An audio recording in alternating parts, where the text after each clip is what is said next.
See, you look out into the dark ocean and you can only see as far as the moonlight touches the waves. Beyond that, there's still water, there's still ocean, but your eyes can't reach it. Not because it isn't there, because the light simply hasn't had time to come to you. That's exactly what the observable universe is. People hear that phrase and think it means the edge of everything. Like space has a well, a boundary, a final fence where reality stops and nothing exists beyond it. But that's a misunderstanding that comes from the way our brains treat seeing as if it means knowing. The truth is far stranger and far more beautiful. The observable universe is not the whole universe. It's just the part of the universe that has had enough time to send us a message. It's the cosmic version of hearing a sound in the distance. You don't hear the entire world. You only hear what the air has carried to your ears. And what makes this so mind-bending is that the universe is not sitting still. While light travels, space itself is stretching like a rubber sheet being pulled apart, and galaxies are riding on that expansion like dots on an inflating balloon. So when we ask what's beyond the observable universe, we're not asking what's beyond a wall. We're asking what exists beyond our cosmic horizon, beyond the limit of what the universe has allowed us to see so far. And the answer is not darkness. It's not emptiness. It's not emptiness. It's something much more shocking, because beyond the observable, the universe might not be nothing. It might be everything. Most people hear the phrase observable universe and immediately imagine a complete map of reality. They think scientists have drawn a circle around existence and labeled it. This is everything, but that's not what it means at all. The observable universe is not the universe. It is only the portion of the universe that has had enough time to send light to us since the beginning of cosmic history. It's like sitting in a dark room with a flashlight. Wherever the beam touches, you can see. Wherever it doesn't, you can't. But the darkness doesn't mean there is nothing there. It only means your light hasn't reached it. The key idea is that we are trapped inside a bubble of information. Light is the messenger of the cosmos. Every star, every galaxy, every explosion, every event that happens in space can only become known to us if its light reaches Earth. But light has a speed limit. It doesn't travel instantly. It moves at about 300,000 kilometers per second, which sounds ridiculously fast until you realize how unimaginably large space is. Even the light from the sun takes about 8 minutes to reach your eyes. That means when you look at the sun, you are seeing it as it was 8 minutes ago. Now stretch that idea outward. When you look at the nearest stars, you are looking years into the past. When you look at distant galaxies, you are looking millions or even billions of years into the past. So the observable, the universe is like a historical archive. It's not showing you space as it is right now.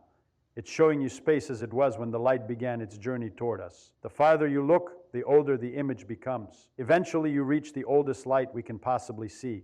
The cosmic microwave background, a faint glow left over from the early universe, like the afterglow of the Big Bang. Beyond that point, light couldn't travel freely yet because the universe was too hot and dense, more like a foggy plasma than empty space. That's why the observable universe has a limit.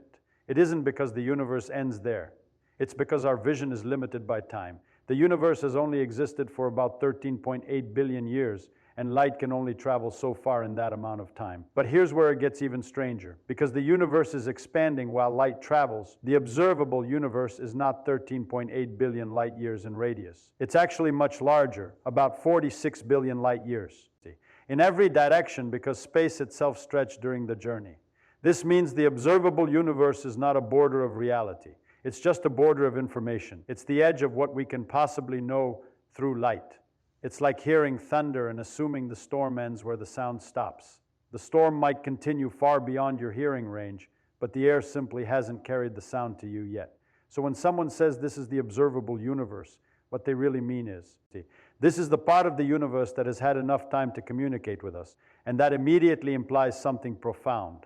There may be vastly more universe outside our observable bubble, filled with galaxies, stars, and cosmic structures we will never see, not because they don't exist, but because their light will never arrive here in time. When people hear that the observable universe has an edge, they instinctively picture a boundary like the end of a road.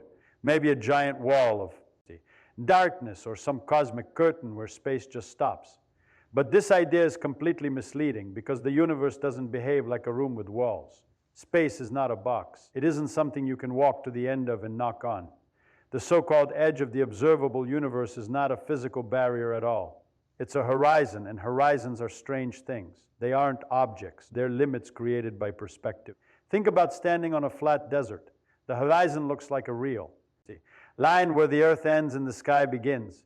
You could swear there's a boundary out there. But if you start walking toward it, you never reach it. The horizon moves with you. It is not a place. It's a consequence of geometry and your limited viewpoint.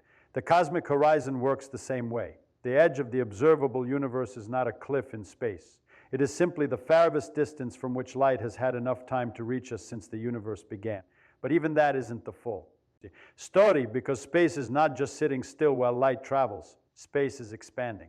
That means galaxies aren't merely moving through space like bullets flying outward. The space between galaxies itself is stretching, like dots on a balloon that gets inflated. The dots don't have to run across the rubber to separate. The rubber itself expands, carrying them apart.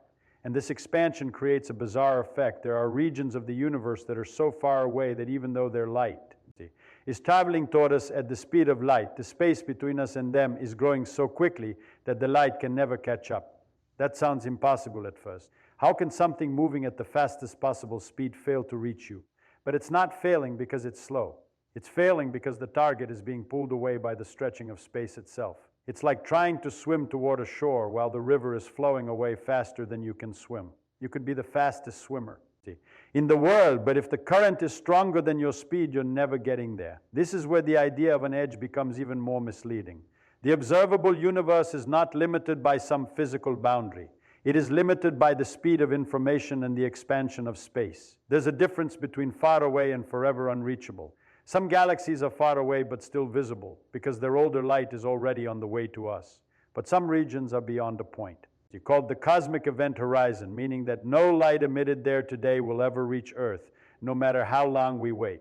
So if you imagined a spaceship trying to travel to the edge, you'd be imagining the wrong thing. There is no edge to crash into. There is no well. If you traveled far enough, the horizon would simply shift. You would gain access to new regions of space, but you would also lose access to regions behind you, because the expansion changes what can and cannot communicate. That's the real mind-bending twist.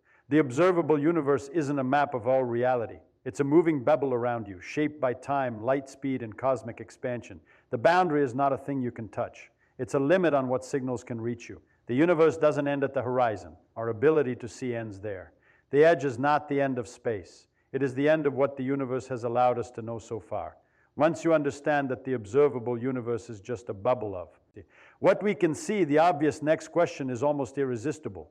What's outside that bubble? What lies beyond the cosmic horizon? And here's the part that messes with your brain because your instinct is to imagine beyond as if it means stepping past a border into some different region. But beyond the observable universe might not be exotic or strange at all. It might be more of the same. More galaxies, more stars, more cosmic voids, more clusters, more everything. The shocking part is not that there could be something out there. The shocking part is that there could be an enormous amount of reality that exists but is forever disconnected from us. Imagine you're floating in the middle of a foggy ocean. You can only see a certain distance in every direction. That visible circle is your world. Now, logically, the ocean doesn't stop where the fog blocks your view. The water continues. There could be islands, ships, storms, entire continents beyond what you can see. But your experience is trapped inside your visible bubble. That's what our universe is like, except instead of fog, the limit is the age of the universe and the speed of light. According to the best modern evidence, the universe is extremely close to being spatially flat. Flat doesn't mean like a sheet of paper in a simple sense. It means the geometry of space on large scales behaves like normal Euclidean space, where parallel lines stay parallel and triangles add up to 180 degrees. A flat universe strongly suggests that the universe might be infinite in extent. If it's infinite, then the observable universe is just a tiny patch of an endless cosmic landscape. Our visible region would be like a single grain of sand on an infinite beach. Even if the universe is not infinite, it could still be unimaginably larger than what we can observe. The observable universe is about 93 billion light years across. That number is already hard to comprehend, but it doesn't represent the total size. It represents the size of the region that has been able to send light to us since the beginning. Outside that region, space continues. The laws of physics probably continue. Time continues. Matter continues. The universe doesn't suddenly change into nothingness just because we can't see it. Now here's where things get even stranger. Many cosmologists think the early universe went through a period of extremely rapid expansion called cosmic inflation. in a tiny fraction of a second, space itself. Expanded faster than light, smoothing and stretching the universe like pulling a small rubber patch into a gigantic sheet. If inflation happened, it could mean that the universe is vastly larger than the observable portion, perhaps by an absurd factor, like a number so huge it makes 93 billion light-years look microscopic. And inflation comes with another possibility that feels almost like science fiction but is taken seriously in physics. The idea that different regions beyond our horizon might be like separate pocket universes where inflation ended at different times. These regions could have different arrangements of matter, different histories, and possibly even slightly different physical constants. Not different layers in a magical sense, but different outcomes of the same fundamental rules, like different rolls of the cosmic dice. This leads to the most unsettling thought of all. Beyond the observable universe, there could be another region almost identical to ours. Another, the Milky Way, another Earth. Another version of you asking the same question. If the universe is infinite and matter is arranged randomly, then given enough space, patterns must repeat. Not because of mysticism, but because of probability.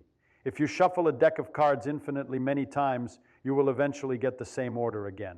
So beyond the observable universe might not be a void. It might be a continuation. It might be endless. It might contain structures we can't imagine. And also, structures exactly like the ones we already know. And the cruelest part is that we may never confirm it directly because those regions are beyond the reach of any signal, any telescope, any probe, and any future civilization, no matter how advanced it becomes when you start talking about what lies beyond the observable universe. It's easy to fall into a trap. People imagine it like exploring a dark room. If we just build a better flashlight, a bigger telescope, a faster spaceship, then we'll eventually see what's hiding out there. But the universe doesn't work like a room because the darkness isn't caused by distance alone. It's caused by time and by the way the universe expands. And that means there may be parts of reality that are not just unknown right now, but fundamentally unreachable forever. The reason is simple but brutal. Information travels at the speed of light, and nothing can beat that speed. If a galaxy is far enough away, the light it emits today may never reach us, because the universe is stretching the space between us faster than that light can cross it. This creates something called a cosmic event horizon, which is different from the boundary of the observable universe we talk about when looking into the past. The observable universe tells us how far we can see back in time. The event horizon tells us how far we can ever receive information from, even in the future. So you could imagine a galaxy beyond that horizon sending out a powerful flash of light. Right now, maybe brighter than a supernova. That light would race toward us at full speed, but the expanding space would keep pulling the galaxy away. The light would lose the race, not because it slows down, but because the finish line keeps moving farther away. The signal would never arrive, not in a trillion years, not in a Google years. It would simply remain outside our causal reach, meaning it can never affect us, and we can never affect it. That's why the observable universe isn't just a limitation of our technology. It's a limitation built into the structure of space-time itself. Even if we had perfect telescopes, perfect detectors, and infinite patience, we still couldn't see beyond certain boundaries because the universe itself prevents the information from reaching us. It's like being inside a bubble where the surface is made of time. You can't punch through it. You can't fly past it. It is not a well in space. It is a well in causality. And the expansion of the universe makes this even more eerie because it means the horizon isn't just sitting there, it's changing. As time goes on, some galaxies that we can see today will eventually slip beyond our event horizon. Their light will continue to arrive for a while, but it will become weaker and redder, stretched into longer wavelengths by the expansion of space. Eventually, they will fade away entirely, not because they stop existing, but because the universe expands so much that their photons never reach us anymore. In the far future, a civilization living in our galaxy might look out and see almost nothing. The cosmic microwave background will cool and stretch beyond detectability. Distant galaxies will disappear from view. The night sky will become emptier, quieter, more isolated. And without records, those future beings might conclude that the universe is just their galaxy surrounded by darkness. They would have no evidence of the Big Bang, no evidence of expansion, no evidence that the universe was once filled with galaxies. That's the haunting twist. The universe hides itself over time. The deeper truth is that the observable universe is not only limited by what we can see, but also by what we will ever be able to know. Beyond our horizon could be an endless ocean of galaxies, cosmic structures, and realities, but the universe may be designed in such a way that we are forever trapped inside our own small island of information. Not because we aren't smart enough, but because so when. You look up at the night sky, remember you're not seeing the universe as it is. You're seeing a tiny bubble of reality that has managed to reach you through time. Beyond that bubble, space may stretch on forever, filled with galaxies, worlds, and events that will never touch us, never send us a signal, and never become part of our story. And that's what makes it both terrifying and beautiful. Reality doesn't end where our vision ends. The universe is bigger than our eyes, bigger than our instruments, bigger than our imagination. We live inside a cosmic horizon, like explorers trapped on an island made of light and time. Space-time itself refuses to deliver the message.